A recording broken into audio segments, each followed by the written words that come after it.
The crystal chandelier hanging above table 14 at Le Bernardin was vibrating. Or maybe it was just my rage. I sat perfectly still, my hands folded in my lap, watching the man I had loved for 2 years nervously adjust his tie.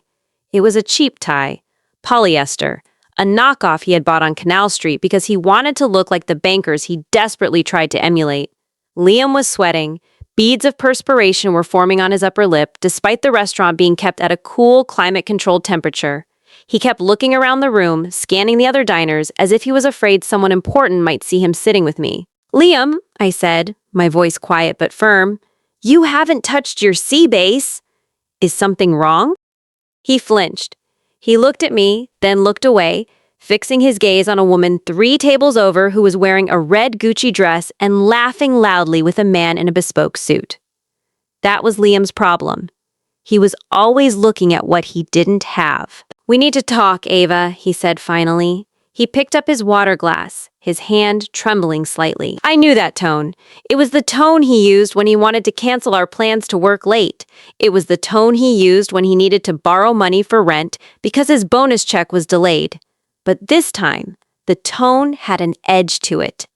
A finality. I leaned back in my chair. The waiter, a man named Jean-Luc who had been glancing at our table with professional concern, stepped back into the shadows. "Talk about what?" I asked. "The gala tonight. I already told you I can take the subway home if you need to go early to impress Mr. Henderson." Liam laughed. It was a harsh, dry sound. "No, Ava, not the gala. We need to talk about us, about this." He waved his hand between us, gesturing at my dress. It was a vintage floral print I had found at a thrift store in Brooklyn. I loved it. It was comfortable. It was me. But to Liam, looking at it now, it seemed like I was wearing a trash bag. "What about us?" I asked, though I already felt the cold knot tightening in my stomach. "Look, you're a great girl," Liam started. "The classic opener, the prelude to a disaster. You're sweet, you're supportive, you make great lasagna. But let's be real, Ava. Look at where we are. Look at where I am going." He straightened his spine, puffing out his chest. "Mr. Henderson pulled me aside today. He told me that the promotion to senior associate is mine to lose. Apex Innovations is going public next month. Once the IPO hits, I'm going to be a millionaire, Ava. I'm going to be in the inner circle." I nodded slowly. I knew all this. I had helped him write the pitch deck that got Henderson's attention. I had stayed up until 4 a.m. proofreading his reports. "I'm happy for you, Liam. I've always supported you." "That's the thing," he interrupted, his voice dropping to a hiss. "Support isn't enough anymore. I need a partner who matches the brand." He pointed his fork at me.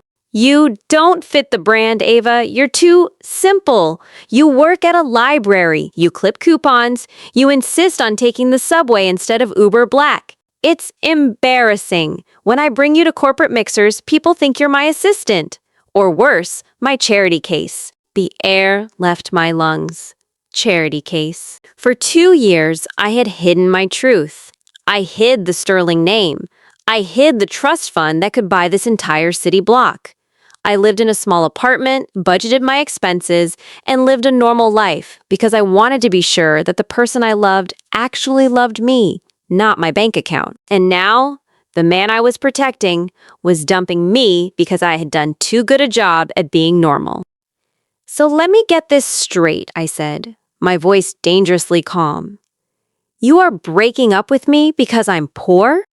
I'm breaking up with you because I have a trajectory," Liam snapped, keeping his voice low so the nearby tables wouldn't hear. "I need a power couple dynamic. I need someone who can walk into a room and command attention. Someone who knows the difference between a Pinot Noir and a Merlot. Someone who..." He looked at the woman in the red dress again. "Someone like that. You're an anchor, Ava, and I'm building a rocket ship. I can't drag you up the mountain with me. It's simple physics." "Simple physics," I repeated. I looked at him. Really looked at him. I saw the insecurity behind his eyes. The desperation to be accepted by the elite.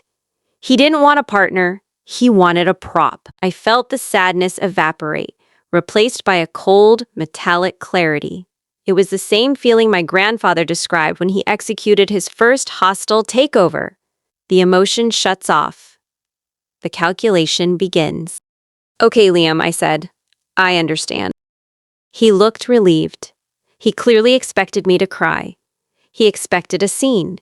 He had probably rehearsed a speech to calm me down. You do? He asked, blinking. Yes, I said. You have a vision for your future, and I don't fit in it. That's fair. Exactly, he said, smiling now. A weak, pathetic smile. I knew you'd get it. We're just at different stages. You're happy with your simple life, and I'm destined for more. We can still be friends, of course. Maybe in a few years, if you get a better job, we can grab coffee. He glanced at his watch. A knockoff Rolex. I have to go. The gala starts in an hour and I need to network before Henderson arrives. I need to find a date who can actually hold a conversation with the investors. He pulled out his wallet. It was worn leather, bulging with receipts. He pulled out 3 $20 bills and threw them on the white tablecloth. This should cover your salad and the water. Keep the change.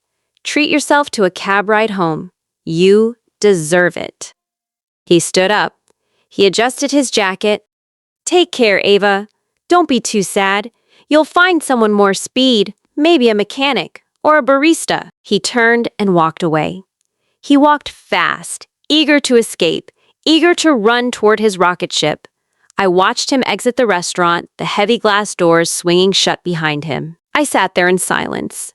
The 3 $20 bills lay on the table like an insult. $60. That was what he thought I was worth. That was the severance package for 2 years of love and loyalty. Jean-Luc, the waiter, materialized at my side. He looked at the crumpled bills. He looked at me. His face was a mask of professional politeness, but his eyes held deep pity. Mademoiselle, he said softly, would you like me to clear the table? Shall I call you a taxi? I looked up at him. No, Jean-Luc, I said. I reached into my vintage purse. My hand brushed past the library card, past the subway pass, and wrapped around the cold, heavy metal of a card I hadn't used in 3 years. I pulled it out. It was matte black, titanium, the American Express Centurion, the card that has no limit, the card that opens doors that Liam didn't even know existed. Jean-Luc saw the card. His eyes widened. He froze. He knew what that card meant. It meant I wasn't just a customer.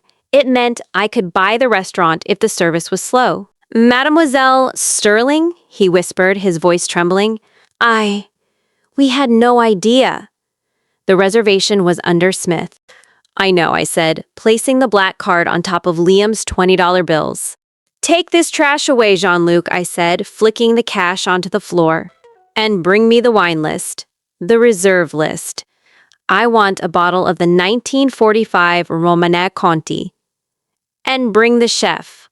I want to order something that isn't on the menu. Destroy immediately, Mademoiselle Sterling. Immediately. He scrambled away. The pity was gone, replaced by fear and awe. And I pulled out my phone. My hands were steady. I didn't call my mother. I didn't call my best friend. I dialed a number that was programmed into my phone as the architect. It rang once. Arthur picked up. Arthur was the head of the Sterling family office. He managed the billions my grandfather had left me. He was a man who could topple governments with a spreadsheet. Good evening, Ava, Arthur's voice came through crisp and warm. It has been a while. I assume this isn't a social call? No, Arthur, I said, watching the sommelier running toward my table with a bottle of wine that cost more than Liam's annual salary. I need you to open the war room. Arthur paused. Is everything all right? Are you in danger? No, I said, staring at the empty chair where Liam had sat. I just got dumped, Arthur, by a junior analyst named Liam Miller. He works for Apex Innovations. He told me I was too poor for his future. He told me I was an anchor. There was a silence on the line. A dangerous silence. Arthur had treated me like a daughter since my parents died. He took insults to the Sterling name personally. "What are your instructions, Madam Chairwoman?" Arthur asked. "Do you want me to ruin his credit score? I can have him evicted by midnight. I can make sure he never gets a loan for the rest of his life." "No," I said, swirling the wine Jean-Luc had just poured. "That's too small. That's petty. I want to hurt him where he lives. I want to destroy his vision." "Tell me about Apex Innovations." I heard the sound of furious typing. Apex Innovations, Arthur read. Tech startup, specializing in predictive data algorithms. CEO is Marcus Henderson. They are preparing for an IPO next month. Current valuation is roughly $400 million. They are hosting an investor gala tonight at the Met Museum. "Henderson," I said. "That's Liam's boss. The man he is trying to impress." "Arthur, what is the ownership structure?" "One moment," Arthur said. "Henderson owns 30%. The board owns 20%. Public float is minimal, but there is a large block of shares, roughly 49%, held by a consortium of private investors and a Russian angel investor named Dmitry Volkov. The 49%. I repeated. "If I buy that block and then acquire just 2% more from the open market or the board, I control the company." "Technically, yes," Arthur said, "but a hostile takeover of this magnitude tonight, it would require a massive premium. You would be overpaying by at least $50 million. Is he worth that much?" I looked at the $60 on the floor. "He told me to find a mechanic, Arthur. He threw cash at me." I took a sip of the $20,000 wine. "It's not about the money, it's about the lesson. Initiate the purchase, Arthur. Buy the private consortium out. Offer them double the asking price if they sign within the hour. And find out where Dmitry Volkov is. I need his shares." "Volkov is unpredictable," Arthur warned, "but I can track him." "And Ava?" "Yes?" "If you are going to do this, if you are going to walk into that gala and take his company, you cannot go as Ava the librarian." "I know," I said. I caught my reflection in the window. The girl in the floral dress looked sad. I needed to kill her. "Send the car, Arthur, the Phantom, and send the team to the Plaza Hotel. I need a dress, I need diamonds, and I need a security detail. I'm going to the Met Gala. Liam wants a power couple. I'm going to show him what a dictator looks like." "Consider it done," Arthur said.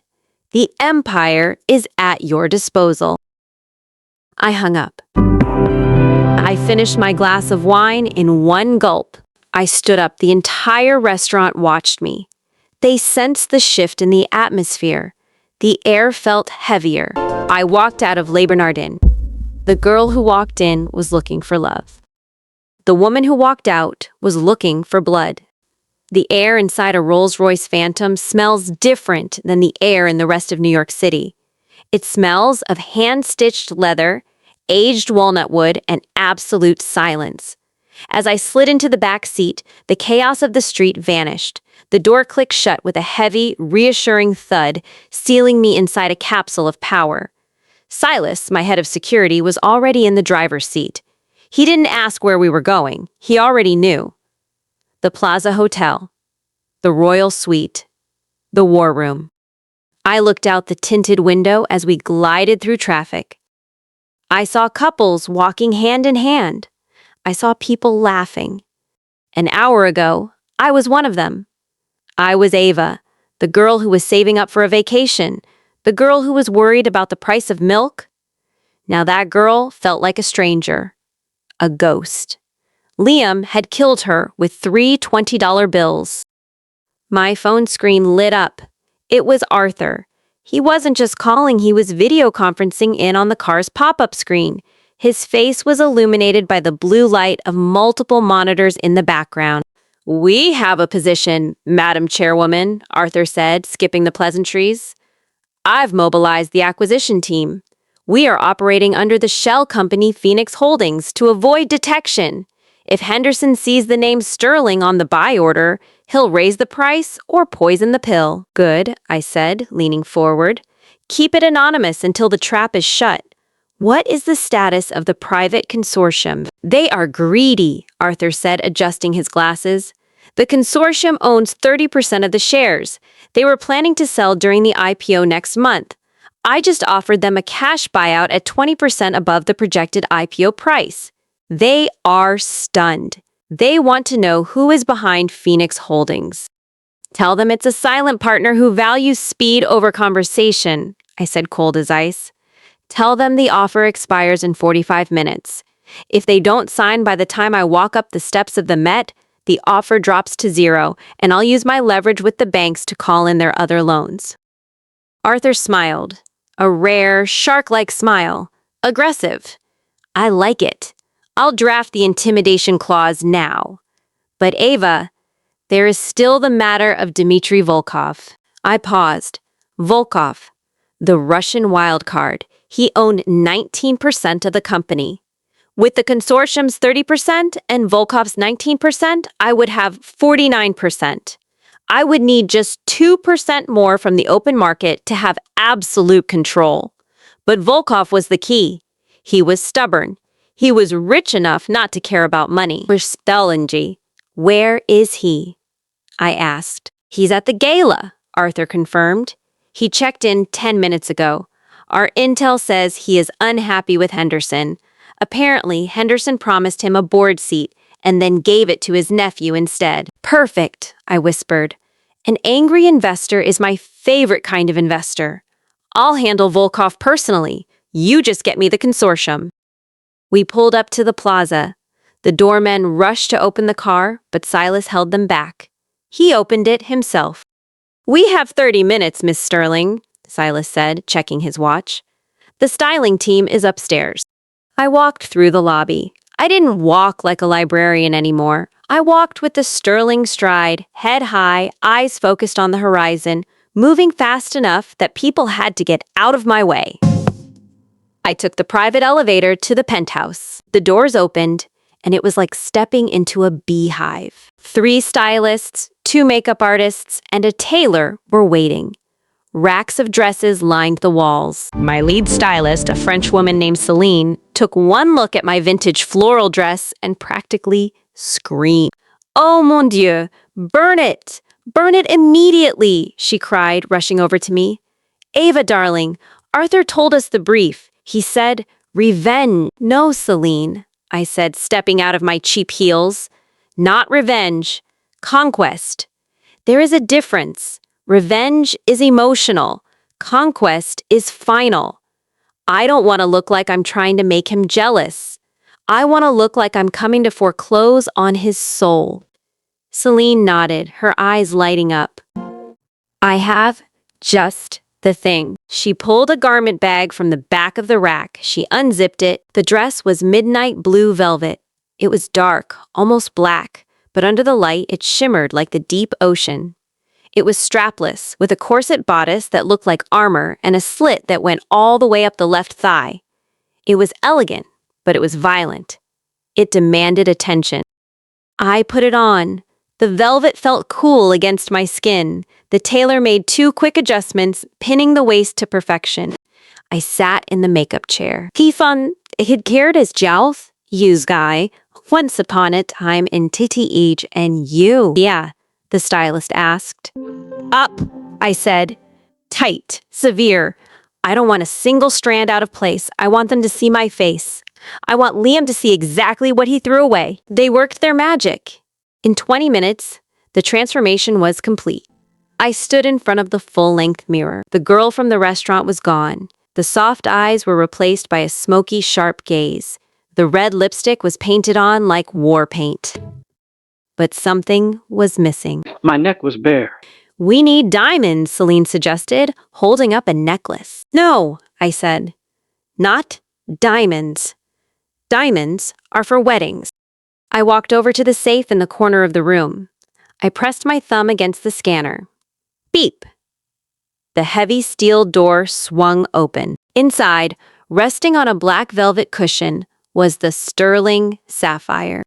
It was a stone the size of a golf ball, deep blue, surrounded by a constellation of white gold and smaller sapphires.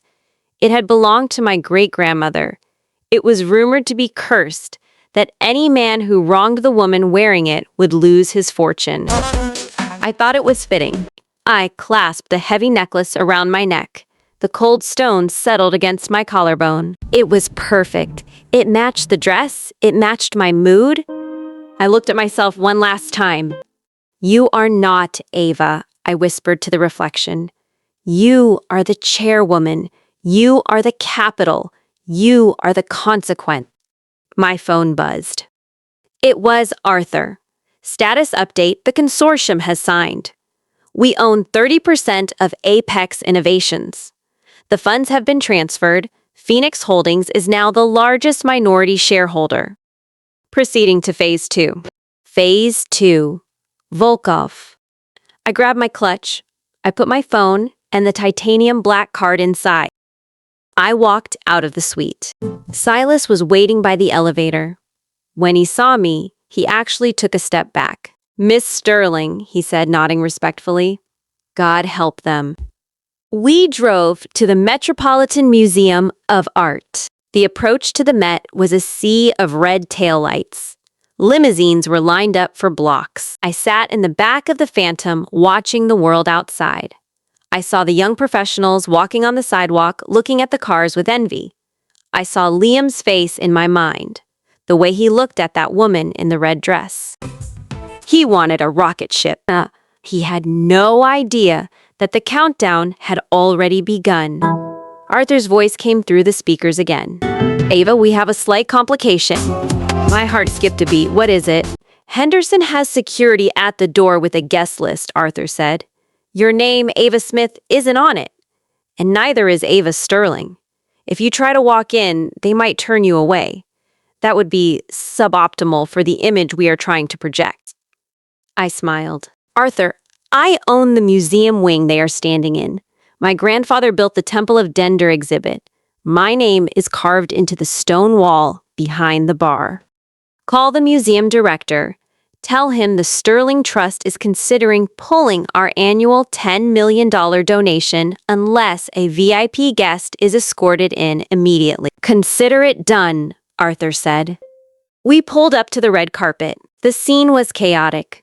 Paparazzi were shouting. Flashbulbs were exploding like lightning storms.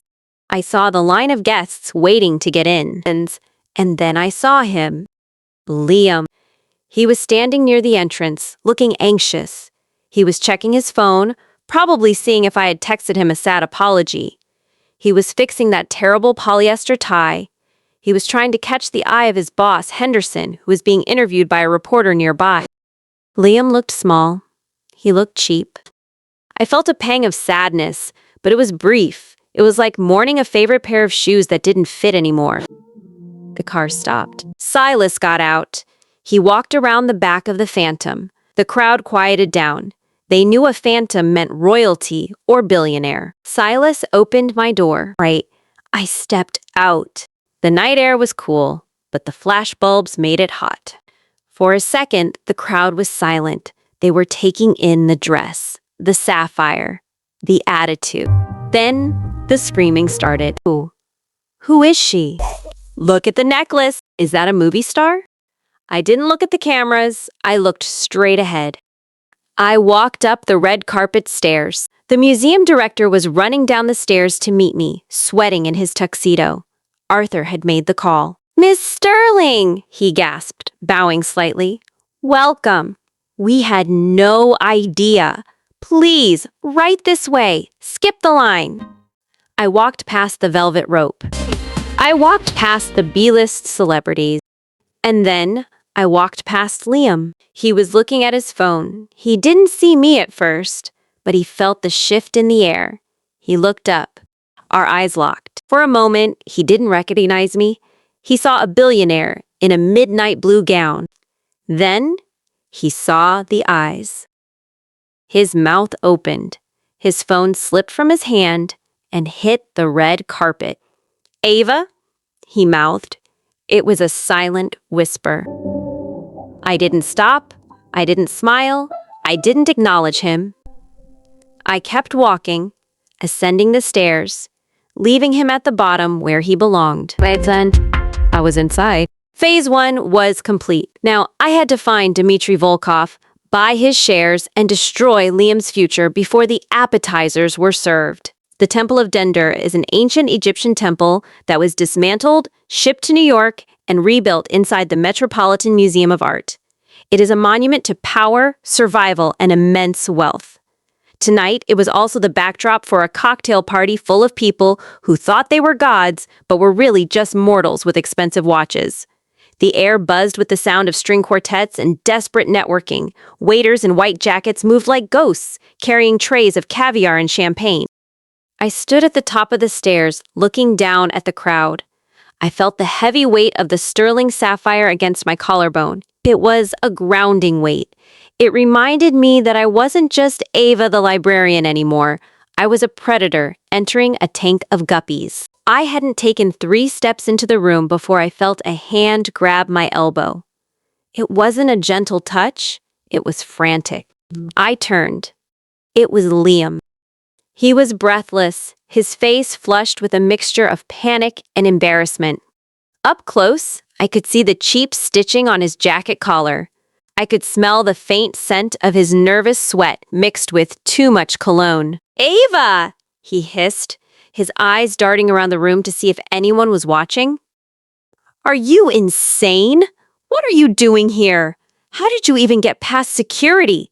Did you sneak in through the kitchen?" I looked at his hand on my velvet sleeve. I looked at it with the same detachment one might look at a stain. "Remove your hand, Liam," I said. My voice was low, but it had the temperature of liquid nitrogen. He snatched his hand back as if he had been burned. "You have to leave," he whispered aggressively. "Right now." "Do you have any idea who is in this room? This isn't a date night at Olive Garden, Ava. These are titans of industry. If Mr. Henderson sees my ex-girlfriend crashing his IPO gala, my career is over before it starts." "You are embarrassing me." I didn't blink. "I'm not crashing, Liam, and I'm certainly not your girlfriend anymore. Remember? You broke up with me 2 hours ago. You wanted a rocket ship." I took a step closer to him, towering over him in my heels. "Well, look at me, Liam. I'm the rocket ship." He looked me up and down, confused by the confidence, confused by the dress, confused by the fact that I wasn't crying. "Where did you get that dress?" he stammered. "Is it a rental? Did you max out your credit card to try and win me back?" "Ava, this is pathetic. Just go home. I'll call you tomorrow and we can—" Before he could finish his sentence, the crowd parted. A man walked toward us. It was Marcus Henderson, the CEO of Apex Innovations.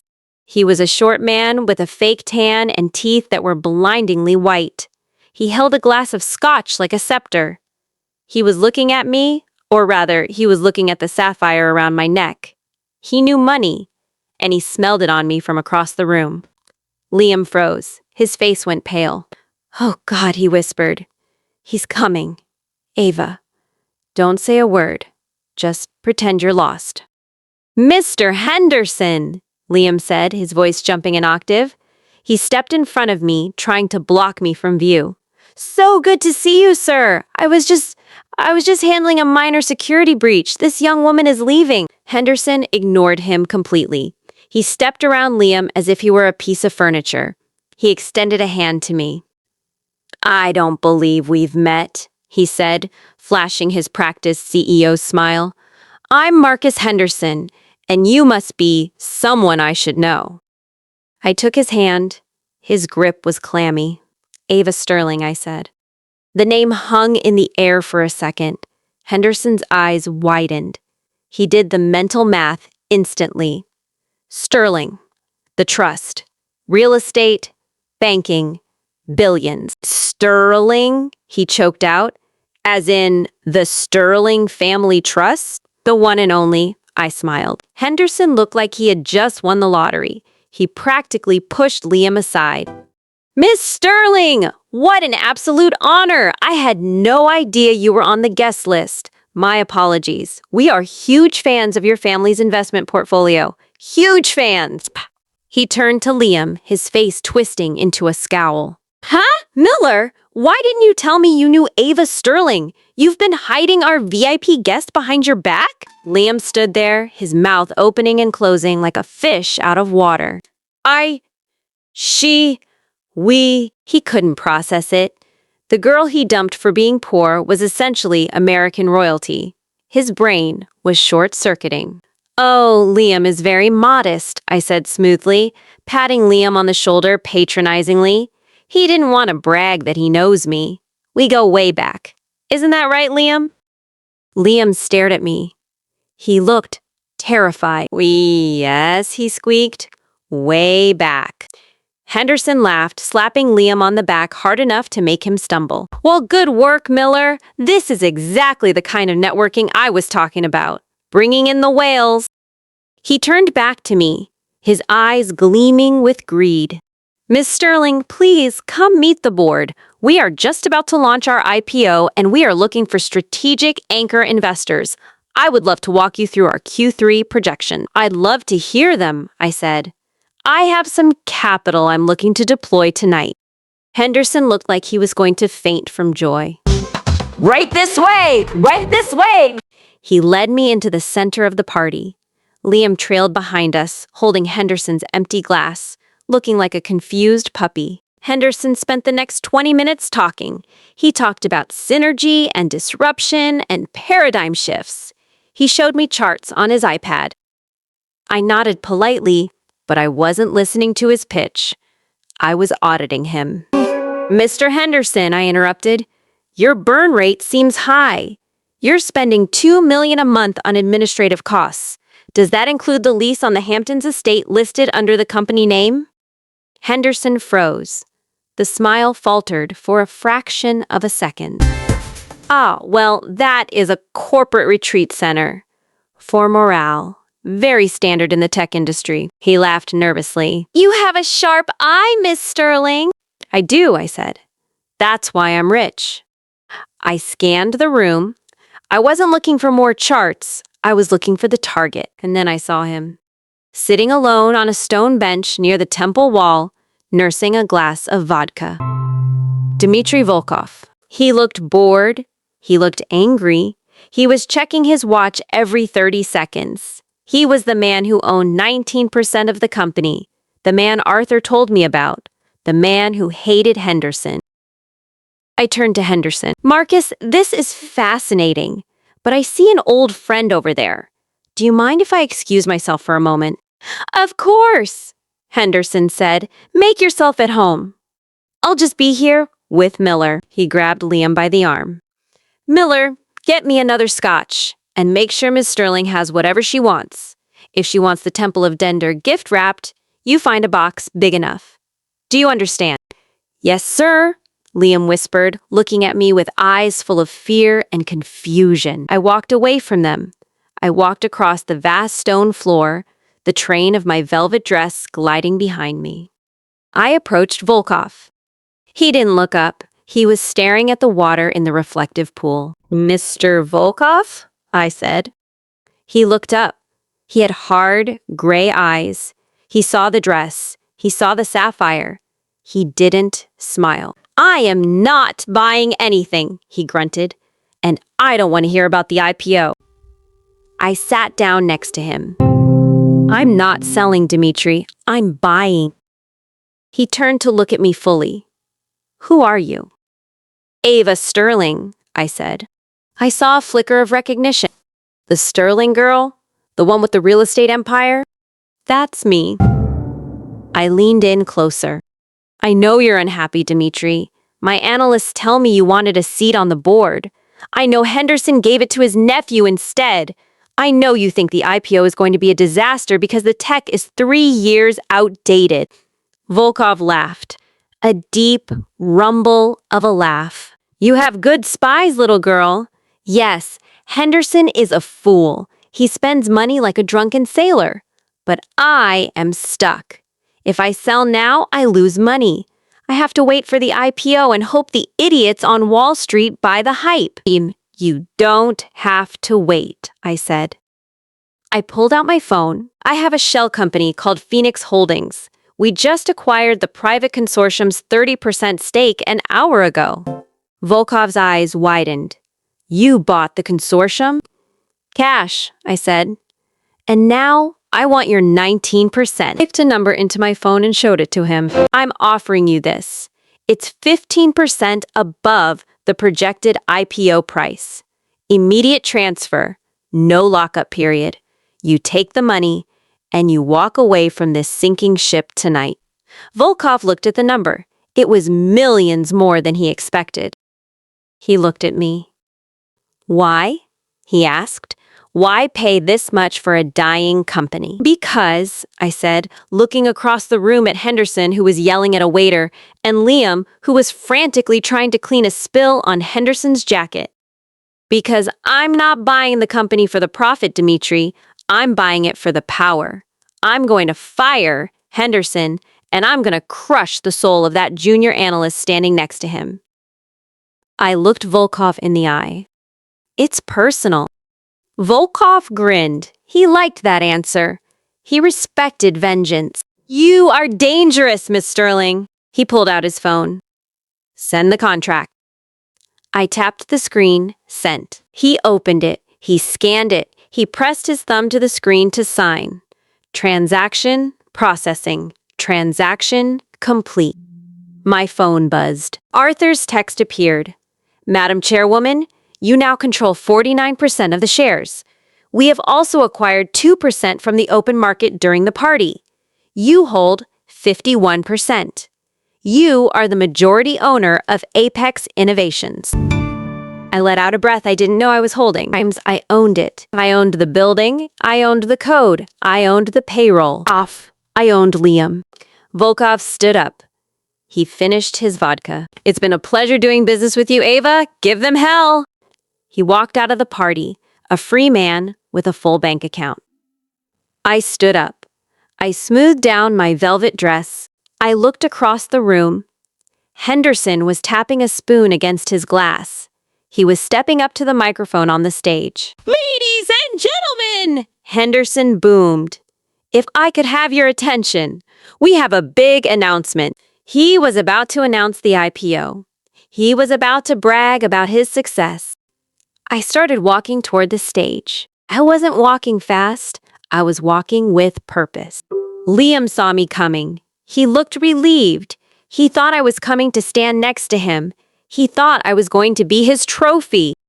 He waved me over, a nervous smile on his face. I walked right past him. I walked past the investors. I walked up the stairs to the stage. Henderson looked confused. Ms. Sterling? Do you want to say a few words? I reached for the microphone. Yes, Marcus, I said, my voice amplified across the silent hall. I think I will. I turned to the crowd, 300 faces looking up at me. I found Liam's face in the front row. He was beaming, pointing at me, mouthing to the person next to him, I know her. Minds coloring. I smiled at him.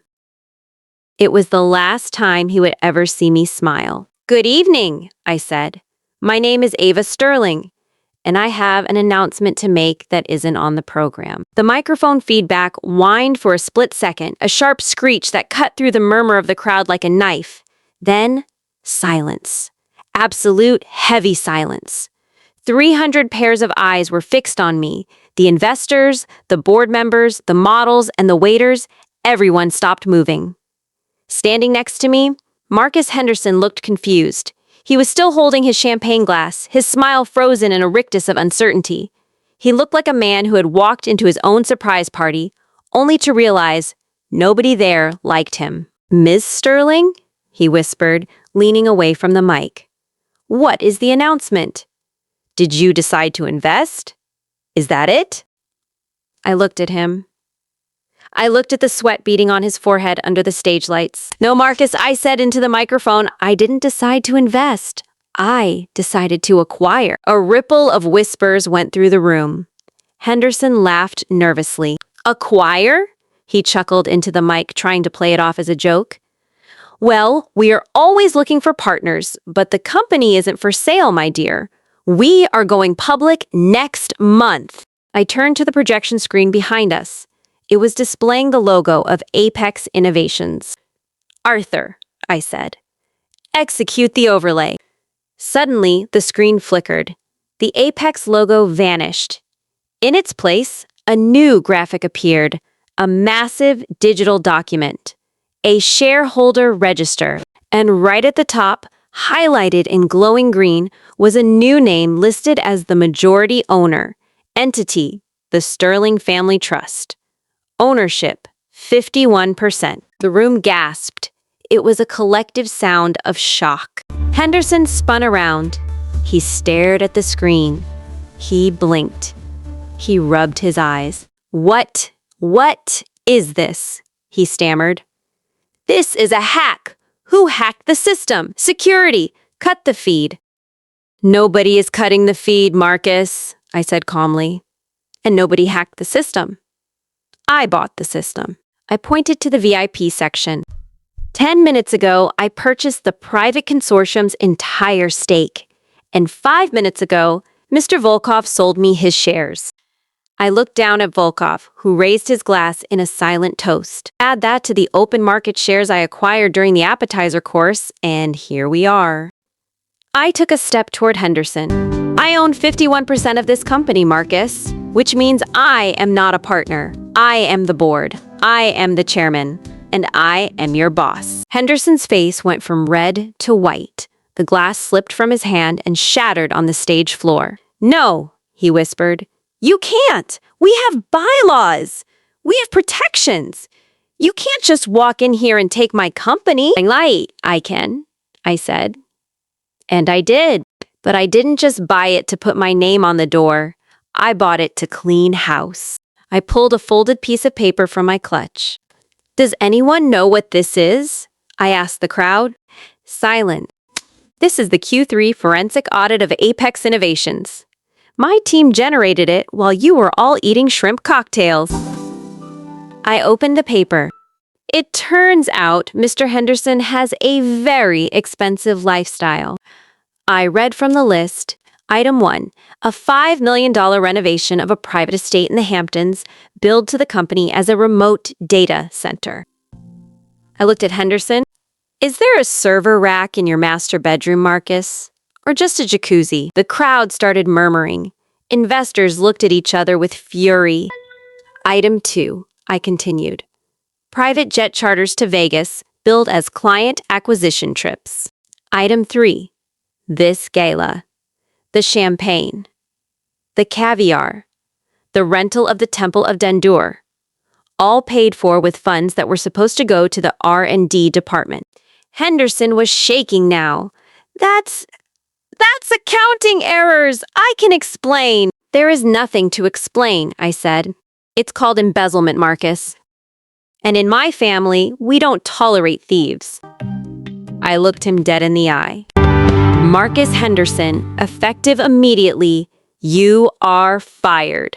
And not just fired, I have already forwarded this audit to the SEC and the district attorney. The police are waiting at the back exit. Security? 2 of my men, Wolf and Silas, stepped out from the shadows of the wings. They didn't look like the museum rent-a-cops. They looked like specialized tools of violence. Please escort Mr. Henderson to the authorities, I ordered. You can't do this! Henderson screamed as they grabbed his arms. I built this company. I am a visionary. You're just a spoiled little girl. I watched them drag him down the stairs. He kicked and screamed like a toddler. The crowd parted to let them through. Nobody helped him. Nobody defended him. In New York, the moment you lose power, you cease to exist. The doors slammed shut behind him. He was gone. I turned back to the room. The silence was even heavier now. It was the silence of fear. Everyone was wondering who was next. I smoothed down my velvet dress. I smiled. Now that the cancer has been removed, I said, let's talk about the future. I scanned the front row, and there he was, Liam. He was standing right where I left him. But he didn't look scared. He looked excited. He was beaming. He was clapping. He was looking at the people around him and pointing at me, mouthing, "That's my girlfriend. I know her." He thought he had won. He thought that because he dated me, he was safe. He thought that because he was the one who motivated me to be ambitious, he was going to be rewarded. He walked up to the edge of the stage. "Ava!" he whispered loudly. "Ava, down here!" I looked down at him. I walked to the edge of the stage. I didn't turn off the microphone. "Hello, Liam," I said. Liam scrambled up the stairs. He didn't wait for an invite. He stood next to me on the stage, straightening his cheap polyester tie, trying to look like he belonged there. He reached for my hand. I pulled it away. He laughed nervously into the mic. "Wow, babe. Just wow. I mean, I knew you had potential, but this is next level." He turned to the crowd. "Everyone, I just want to say, I'm the one who pushed her. I told her at dinner tonight that she needed to aim higher. I told her she was a rocket ship. And look, she listened." He turned back to me, his eyes shining with greed. We did it, Ava. We took over. Henderson is gone. That means the CEO spot is open, right? Or maybe COO? I know the company inside out. We can rule this city together, the power couple, just like I said. The crowd watched, fascinated. It was like watching a car crash in slow motion. I looked at Liam.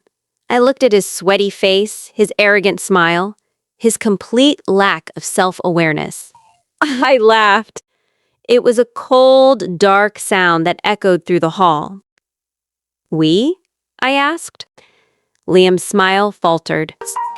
"Yeah, us. You and me." "Laters." "Liam," I said, my voice projecting to every corner of the room. "You broke up with me 3 hours ago. You told me I was too simple. You told me I was an anchor holding you back. You threw $60 at me and told me to find a mechanic." Liam turned pale. He tried to cover the mic. "Ava, let's not talk about that now. I was just stressed. I was testing you." "You weren't testing me," I said. "You were dismissing me. You wanted a partner who fit the brand. You wanted someone with money, status, and power." I spread my arms, showcasing the dress, the sapphire, the stage. Well, here I am. I have all those things now. But there is one problem. "What?"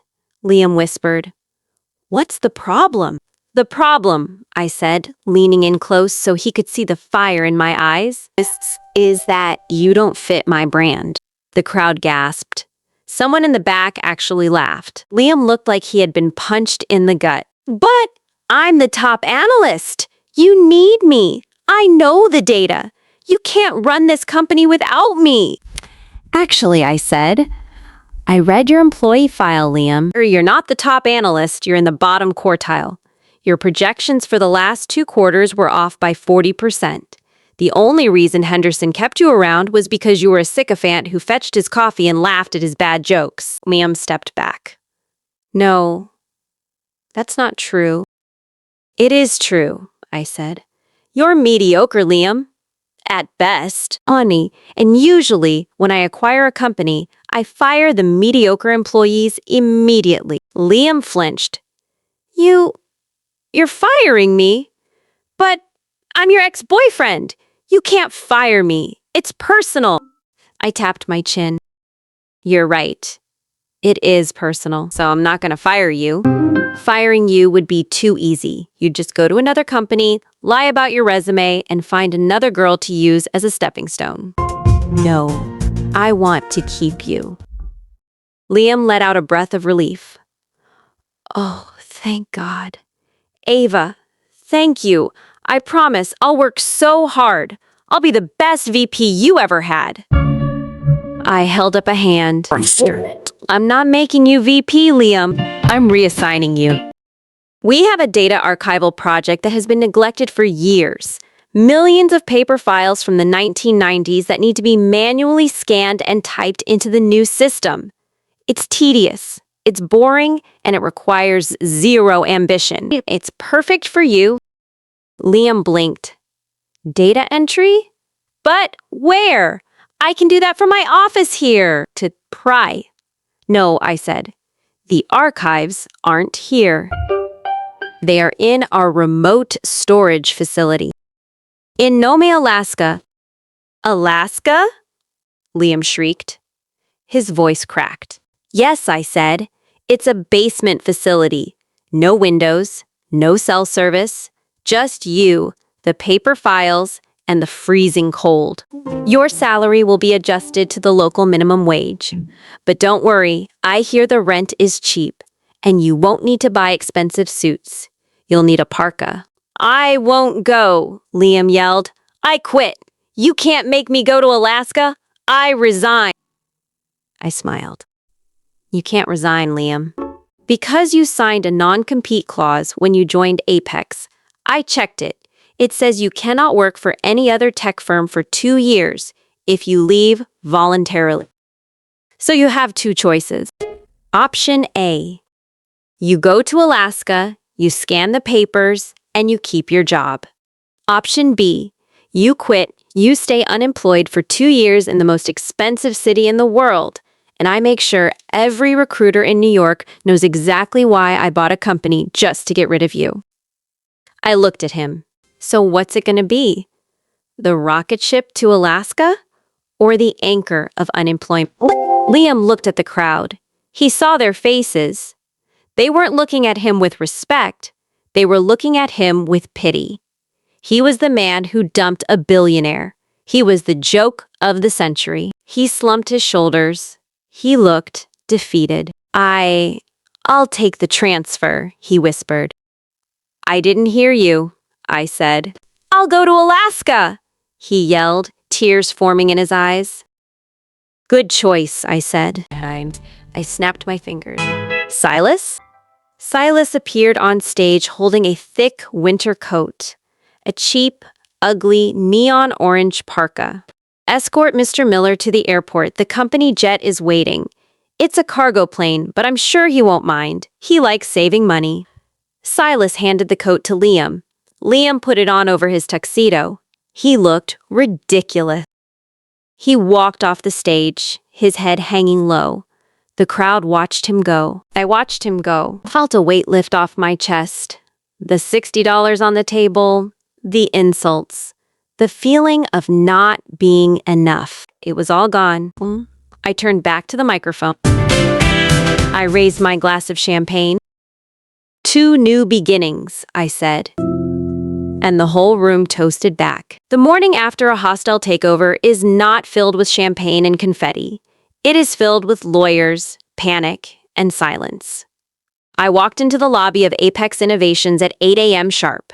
I wasn't wearing the velvet gown anymore. I was wearing a white power suit, sharp enough to cut glass. Behind me walked Arthur, my legal counsel, and Silas, my head of security. The receptionist, a young woman who looked terrified, stood up so fast she knocked over her coffee. Good morning, Miss Sterling, she squeaked. Good morning, I said, not breaking stride. Please cancel all meetings scheduled by Mr. Henderson and order bagels for the 3rd floor. They look like they haven't slept. I took the elevator to the top floor. The CEO's office, my office now, was a shrine to Henderson's ego. There were portraits of him on the wall. There was a shark tank in the corner.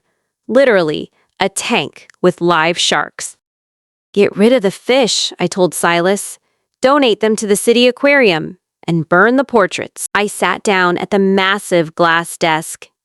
It felt cold. Owning the company was the easy part. Fixing it was the war. Arthur placed a laptop in front of me. He looked worried. Madam Chairwoman, we have a problem. A problem? I asked, opening the screen. The stock is up 5% since the announcement. The market loves the takeover. It's not the market, Arthur said. It's the code. He typed a command. The screen turned red. A countdown timer appeared. System lockout, 48 hours. What is this? I asked. It's a dead man switch, Arthur explained. Henderson anticipated that one day he might be removed. He installed a logic bomb in the core algorithm of Apex. If he doesn't enter a biometric password every 24 hours, the system deletes itself. All the data, all the client files, all the proprietary tech, everything goes to zero. I stared at the timer. 47 hours, 59 minutes. If that timer hit zero, I didn't just spend $400 million on a company. I spent it on an empty shell. Where is Henderson? I asked. He's in federal custody, Arthur said. But he's not talking. His lawyers say he'll only give up the code if you drop the charges and give him a $50 million severance package. I slammed my hand on the desk. I don't negotiate with terrorists, Arthur. And I certainly don't negotiate with thieves. There has to be a backup. A master key. We checked the servers, Arthur said. Nothing. We checked his cloud accounts. Nothing. But our forensic team found a reference in his emails. A reference to a hard copy. Apparently, Henderson was paranoid about Russian hackers. He wrote the source code and the master override passwords in a physical notebook. A red leather ledger. Where is the ledger? I asked. That's the problem, Arthur sighed. According to the logs, the ledger was archived 3 years ago. It was marked as legacy data. It was sent to off-site storage. I froze. Off-site storage! The blood drained from my face. Arthur, please tell me the off-site storage is in New Jersey. Arthur looked at his tablet. He hesitated. No, Ava. The off-site storage is the secure facility for cold data preservation. It's in Nome, Alaska. I sank back into my chair. Alaska. The exact place where I had just exiled the only person on Earth who hated me more than Henderson. Liam. Get me a secure line to the Alaska facility, I ordered. 2 minutes later, a video feed popped up on the large monitor on the wall. The connection was grainy. It showed a small concrete room with fluorescent lights that flickered. There were boxes stacked to the ceiling.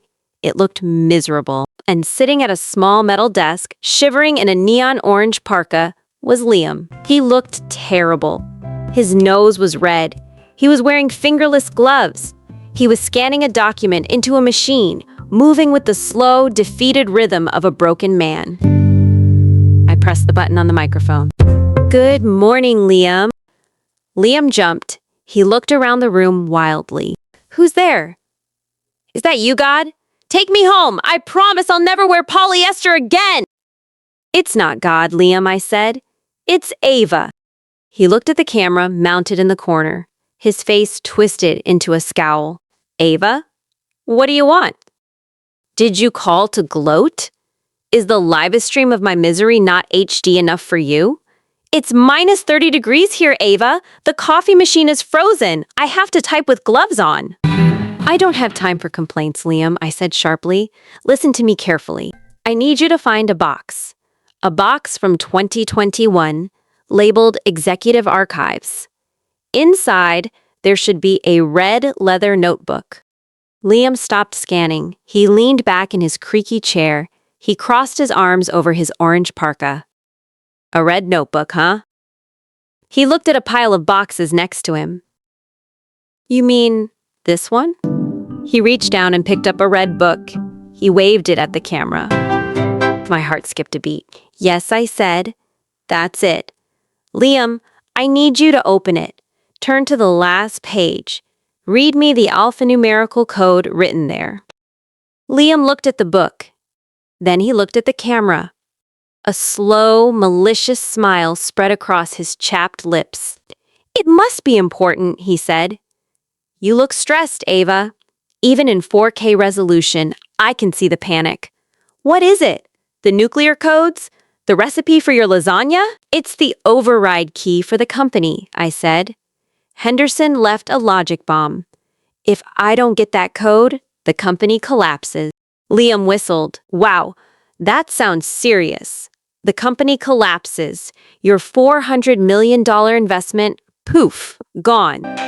He opened the book. He pretended to read it. Yeah. There's a code here. It's very long, very complicated. Read it, Liam, I commanded. No, he said. He slammed the book shut. Excuse me? I asked. I said no, Liam repeated. He stood up, clutching the book to his chest. You fired me. You humiliated me in front of the entire city. You sent me to a frozen wasteland to scan receipts from the 90s, and now you need a favor? He laughed. Here's my counteroffer, Ava. I want my job back. Not the data entry job. I want VP of Operations. I want a salary of $500,000 a year. Want a first-class ticket back to New York tonight. And I want you to publicly apologize to me, on stage. I stared at the screen. He was blackmailing me. The man who couldn't afford a salad was holding my empire hostage. Liam, I warned. You are an employee of Apex. That notebook is company property. If you withhold it, that is corporate espionage. I can add 10 years to your sentence. Add 20, Liam yelled. I don't care. I'm already in prison. Look at this place. He held the book over a trash can. Inside the can, a small fire was burning. He had been burning old files to stay warm. You have 1 hour, Ava. Send the jet. Send the contract. Or the notebook goes into the fire, and your company dies. Tick-tock, boss. He cut the feed. The screen went black. I sat there in the silence of the office. Arthur looked at me.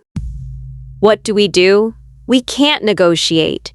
If you give him the VP role, he'll undermine you forever. He'll be a cancer in the company. But if we don't get the code... I stood up. I walked to the window. I looked out at the city I owned. Liam made a mistake, I said softly. What mistake? Arthur asked. He gave me an hour, I said. I turned around. Arthur, prep the jet, the Gulfstream G650. It flies at Mach 0.925. Silas, gather the extraction team. You're going to negotiate in person? Arthur asked. No, I said, grabbing my coat. Liam thinks he's holding the cards because he has the book. But he forgot one thing. I own the power grid in Nome, Alaska. And I own the security lock on the door of that facility. I walked to the elevator. He wants to play with fire? I'm going to freeze him out. I'm going to Alaska, and I'm going to take that book from his hands myself. We raced to the airport. The G650 was waiting, engines spinning. We took off into the gray sky. It was a 6-hour flight, but I didn't sit back and relax. I sat in the command center of the jet. Arthur, cut the power to the Alaska facility. I ordered via the satellite phone. Done, Arthur replied. Kill the heating, I added. Done. Lock the electronic doors, I said. Trap him inside. Done. I watched the telemetry on the screen. The temperature in that basement was dropping rapidly. Liam wanted to negotiate? Let's see how well he negotiates when his teeth are chattering too hard to speak. 5 hours later, we began our descent. The landscape below was white and desolate. Snow and ice as far as the eye could see. We landed on the icy runway.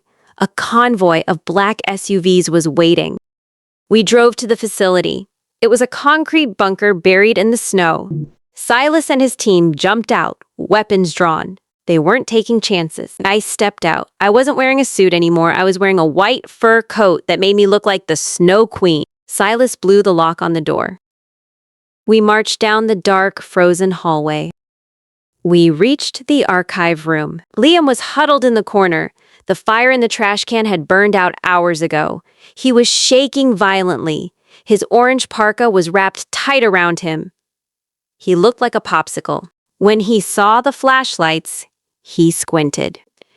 Ava? He chattered.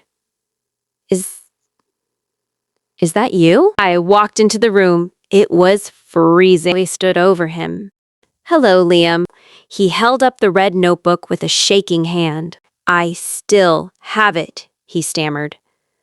Is the deal still on? VP? Job? I looked at him. I looked at the book. I reached down and plucked the book from his frozen fingers. "There is no deal, Liam," I said. I opened the book. I took a picture of the code. I sent it to Arthur. Code received, system unlocked, logic bomb defused. I looked back at Liam. "You tried to blackmail me," I said. "That was stupid." "But you did keep the book safe?" "That was useful." "So, can I come home?" he begged. "Please, I'll do anything. I'll clean the floors. I'll walk your dog. Just don't leave me here." I looked around the frozen room. I sighed. "I'm not a monster, Liam." I turned to Silas. "Take him to the plane." Liam started crying. "Thank you! Oh God, thank you, Ava! I knew you still loved me." I didn't finish, I said. "Take him to the plane and fly him to our other facility." "Other facility?" Liam stopped crying. "What other facility?" "The Desert Archive," I said, smiling, "in Death Valley, Nevada." "It's very hot there, Liam. You won't need the parka, but you might miss the ice. They have a lot of files to scan there too, mostly from the 1980s. Enjoy the heat." Silas grabbed Liam and dragged him out. I stood in the frozen bunker for a moment longer. I checked my phone. Apex Innovations, secure. Stock price, all-time high. I walked out into the snow. I had saved the company. I had crushed the rebellion. But as I walked to the jet, I got a text message. It wasn't from Arthur. It wasn't from Liam. It was from an unknown number. Subject, the sterling sapphire. Body, you wear the necklace well, Ava. But do you know where your grandfather really got it? He stole it. And now the original owners want it back. I stopped. I touched the heavy stone around my neck. The war for the company was over. But the war for my family's past had just begun. The text message burned on my phone screen like a brand. The original owners want it back. I sat in the back of the G650 as we cruised at 40,000 feet, touching the cool surface of the sterling sapphire. My grandfather was a ruthless man. He built skyscrapers, crushed unions, and swallowed competitors whole. But a thief? That didn't fit the profile. He didn't steal things. He bought them, usually for pennies on the dollar after ruining the seller's life. "Arthur," I said, handing the phone to him. "Trace it." Arthur plugged the phone into the jet's secure console. His fingers flew across the keyboard. "It's a burner number," he said. "But the signal origin, it's coming from the Upper East Side. Specifically, a private residence on 5th Avenue. The Blackwood estate." I went cold. The Blackwoods. They were the only family in New York with money older and darker than ours. They were oil barons, arms dealers, the kind of people who started wars just to sell bullets. And Julian Blackwood, the patriarch, had been my grandfather's sworn enemy for 50 years. They don't want the necklace for the diamonds, I realized. The sapphire. It's not just a gem, is it, Arthur? Arthur hesitated. He took off his glasses and rubbed his eyes. "No, Ava, it's not. The sterling sapphire isn't just jewelry. It's a physical key." "A key to what?" I demanded. "To the shadow ledger," Arthur whispered. "Your grandfather didn't keep his most sensitive assets in a bank. He kept them in a private vault in Zurich. The vault requires a retinal scan and a physical NFC token. The chip is embedded inside the sapphire. Whoever holds the necklace holds the keys to the family's black budget. Roughly $10 billion in untraceable assets." I stared at the necklace. 10 billion. That was why Blackwood wanted it. He didn't care about the history. He wanted the war chest. "He thinks I'm weak," I said. "He thinks I'm distracted with the Apex takeover.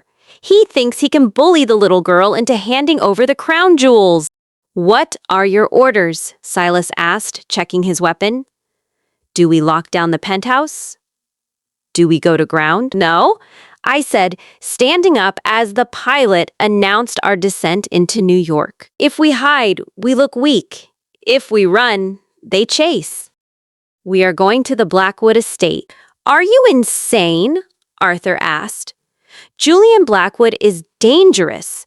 He has mercenaries, politicians, judges. And I have something better, I interrupted. I pointed to the laptop bag containing the red notebook from Alaska. I have Apex Innovations. I have the predictive algorithm that Henderson built and Liam tried to destroy. Arthur, I want you to run Julian Blackwood's name through the Apex database. Henderson was spying on everyone to get leverage for his IPO. I bet he has a file on Blackwood. Arthur opened the laptop. He entered the code I had retrieved from the frozen bunker. The system roared to life. He typed Blackwood. The screen filled with data, emails, bank transfers, GPS logs, phone recording. Arthur's eyes went wide. My God, he whispered.